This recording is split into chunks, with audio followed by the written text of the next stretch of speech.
What is up, everybody? Joe Everest, the fence expert. Recently we did a video breaking down the cost of building a fence in roundabout ways in terms of percentages. And there was a comment that caught my attention, and it was something to the effect of, this is why you should build the fence yourself rather than paying a contractor all this money. And, that's something we hear occasionally when we're sending out bids is, well, if I did this project myself, I could likely save half the money, couldn't I? Those two things got me thinking. Maybe we should break down how much can you really save by building a fence yourself. Let's dig into it. So you've got a project to tackle in your backyard, either replacing the fence or installing a new one. You've gotten a bid on it, but the bid came back a little higher than what you anticipated. For example, an average project size for my company for residential fences is around $9,500. That's a chunk of change. And it's natural to wonder, how much money could I save if I did this myself? So first and foremost, your material cost. For our company, that's about 50 to 55% depending on what type of fence you're having installed. So half the cost of that $9,500 example goes straight to materials. Whether we buy the materials or you buy the materials, they go to materials. The biggest reason is a lot of the vendors that we buy from don't sell to the public. So the public typically just has access to the big box stores whose quality might be called into question. Now, you might also have a fence company in your area selling fence materials. I mean, we sell fence materials to the public, but you're going to pay a markup for that company bringing those materials in, storing them, having people available to load them, that sort of thing. You're going to end up paying probably a little bit more for the materials, and if you buy them from a big box store, you're likely going to sacrifice quality of those materials. So right off the bat, you're saving yourself at best 45 to 50%, but the fence hasn't been put up yet. The next bucket you're going to save money at is going to be payroll, and this is a big one percentage-wise. It's going to be about 35% of the cost goes to paying employees to put the fence in. So rather than hiring a contractor and paying their employees and team members to put this in, you're filling that role. So are you actually saving money? Look at it this way. Everyone's time's worth money. You work a day job, you know what your time is valued at that particular place of employment. That is your starting hourly rate. Now, if you bring on helpers, then you'd likely be needing to pay them. Even if it's just pizza and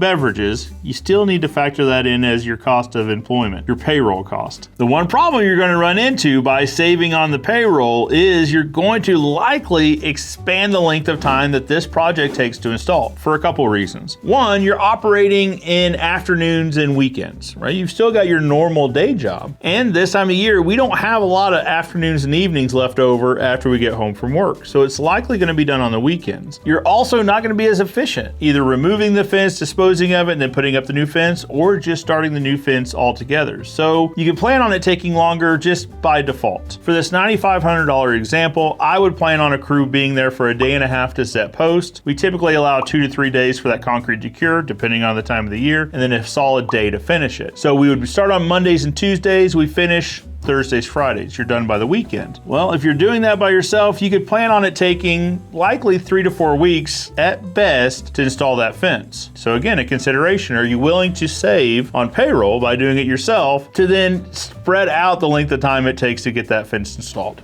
Real quick, guys, apologies, but are you tired of your suppliers running out of fencing materials right before your big job? You're going to want to check out Mid-America Fence Supply. I'm not saying they have the world's supply of fencing materials, but they've got a decent chunk of it. The next area you're going to save on is equipment. We charge to bring our equipment out. It's built into the cost. These things aren't free when we go to buy and maintain them. So you'll need to figure out a few things. The first piece of equipment you're going to need to figure out is, how are you digging your holes? It's likely an auger. If you've watched the review videos, you've seen quite a few auger varieties out there available for rent. I would recommend a walk-behind skid steer type Bobcat MT100 or a Toro Dingo, that sort of thing. They can do a couple different things for you. One, obviously it can dig the holes. Two, they typically come with forks and a bucket. Forks can move your materials around the job site, around your backyard, saving your back. The bucket can be used for the dirt cleanup and removal. It's a pretty handy piece of equipment, but they do cost money and you'll need to factor that in. You also need to factor in, how are you going to pick it up? So whether it is a trailer that you own or you're renting a trailer, do you have a vehicle that can tow the trailer, that sort of thing. Now, most rental companies will deliver the equipment for you for a charge. You'll need to factor that into your cost of renting that equipment when you're looking at all of the costs you might be saving by doing this fence yourself.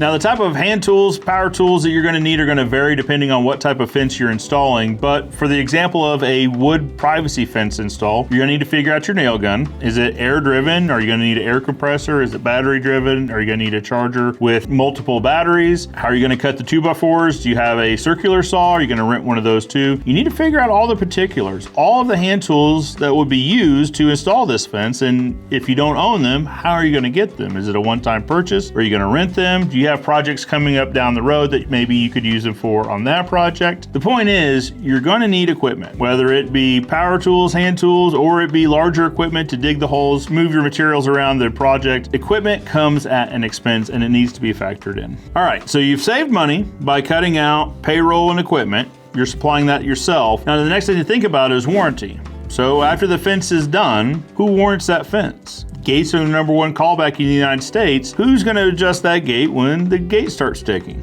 Well, that would be you as well. So factor in what it's going to cost, say probably a weekend, 2 weekends a year to go around the fence, adjust gates, knock in nails, that sort of thing to maintain the fence for the life of the fence. It's a little cost, but those little costs add up. All right, so to properly assess whether or not you should build the next fence yourself, let's tally things up. You're gonna pay for your materials, roughly 50 to 55% of the cost. You're gonna perform the installation yourself, so you're gonna hopefully value your time. If you bring in friends and family, what's their time worth? You're gonna obtain tools and equipment. What does that cost, whether you're purchasing it one time or you're renting it maybe? What does all that cost? And you're also gonna try to factor in the cost to maintain the fence for the life of the fence. I think what we're finding is once you start tallying everything up, you don't save a lot. In the example, this $9,500, once Ozark Fence Company pays all of our costs, meaning all of the overhead, equipment, payroll, materials, after everything's said and done, if the project goes exactly right, we don't go over on time, we don't hit any rocks or roots, we stand to net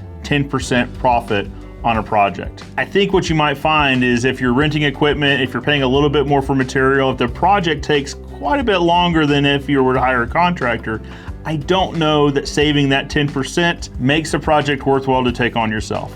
But perhaps it does. Let me know in the comments below. Always good to hear from you guys. For now, Joe Everest, the fence expert, reminding you that good fences make good neighbors, and I'll see you next time.